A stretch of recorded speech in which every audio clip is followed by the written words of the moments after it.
And then moving on from that, there's a big argument online with a lot of personal finance gurus, and they believe, or there's argument is it best to rent where you live or own where you live? Now this, you own, but what do you think for certain people in different areas of life? Again, it depends. Personal finance is incredibly personal, right? So it's not like, okay, I'm one of them people, I don't go around saying, you should always do this and you should always definitely do that. And, you know, but it's nuance, right? It's applying it to you, your situation, and again, applying it to your goals. So I think in terms of renting or owning, I often say to people, like, if you're under 30 and you're quite comfortable renting for the next 5 years, then you're more likely to be in a position to say, okay, I'll buy a house and let it out. You're probably going to be more profitable that way, right?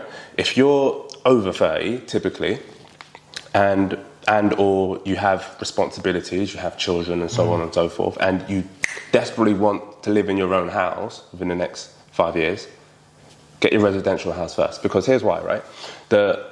And this is not like binary, but it's an idea of way to think about it, right? And the way that I think about it, because what people don't understand is that I often talk about like two communities, right? There's like the finance community over here, who are very well safeguarded, very diligent with money. And then there's the entrepreneurship community over here, who are very much like the kind of Gary Vee mentality, kind of like grind hard till you die sort of attitude, right?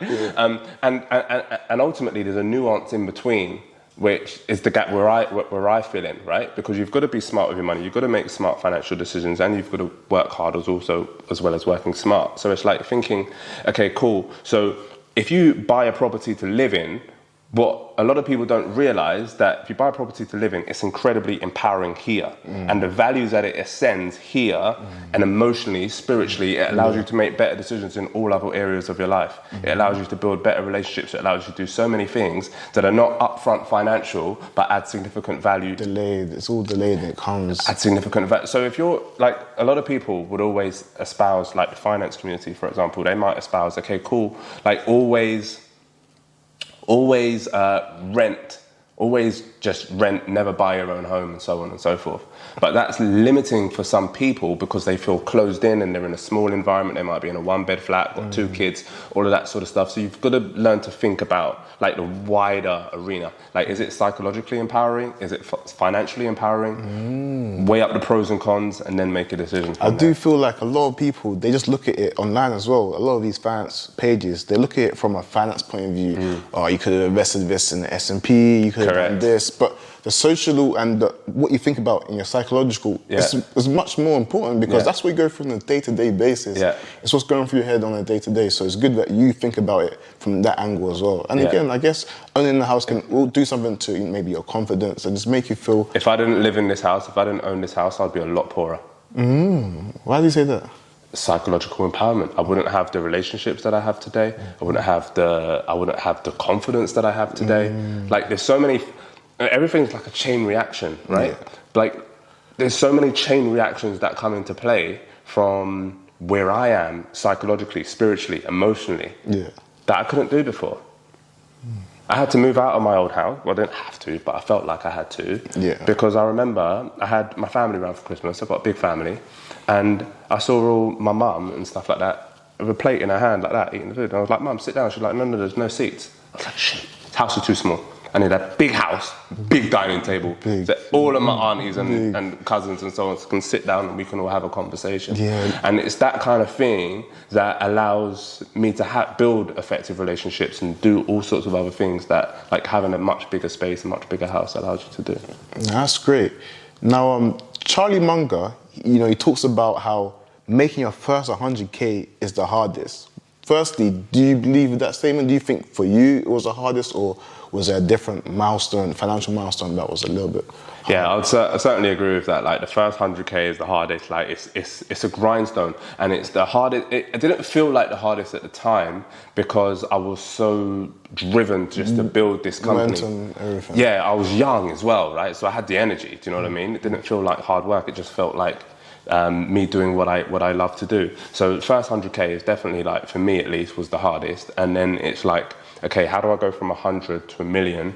Okay, how do I go from 1 million to 5 million? And then how do I leapfrog that from 5 to 10, right? So each stage you have a different level of challenges. And what people need to understand and realize is that those challenges are all surmountable. You can overcome it. It's just a different wireframe that you have to work your way through. And that's where mentors are extremely powerful, because they can talk you through that wireframe. They can talk you through those potential problems before you actually get there. The sad thing not sad, but the challenging thing for me was that when I was coming up, I didn't have anyone around me that was further ahead than I was until I was like 31. Wow. Yeah, I didn't have anybody that was ahead of me financially that I can pick up the phone to and say, hey, I've got this challenge. I had one guy, but I didn't speak to him often. Do you know what I mean? Big up David McQueen, absolutely legend. But other than that, that's where the difficulty was, and that's why it took me so long to build financial freedom. It took me like 16 years. It should have taken me 7. Wow. If I had the knowledge. There you go. And that's where the power of mentors really comes into play. What is financial freedom to you? Yeah, good question. So financial freedom is essentially being able to live off your assets, right? It's being able to live off a passive income that you don't necessarily have to work for. And once you can do that, again, it's psychologically empowering, because it allows you not only to be able to live life on your terms, but it also gives you a platform in order to accelerate your income growth as well. Yeah.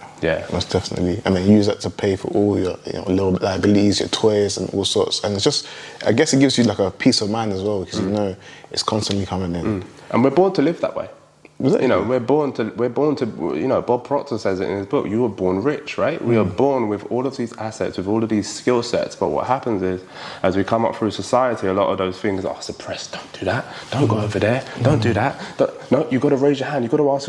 Like, there's so many rules in play that stopgap you, and that becomes psychologically disempowering. So then people get into a comfort zone, and then they get to a good job with a good salary, and they go, I'm comfortable. Let me just stay here. Let me stay on this level. Let me not go out of my comfort zone and try new things and not progress. But again, I just tell everyone, always try to progress, because you never know where it can take you. And it'll be better off anyway, more time. Yeah, absolutely.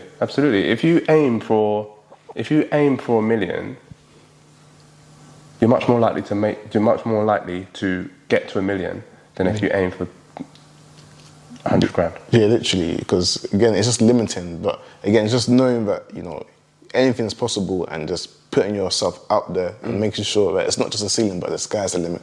There you go. You know what I'm saying? But these ceilings are very high. These ceilings are high.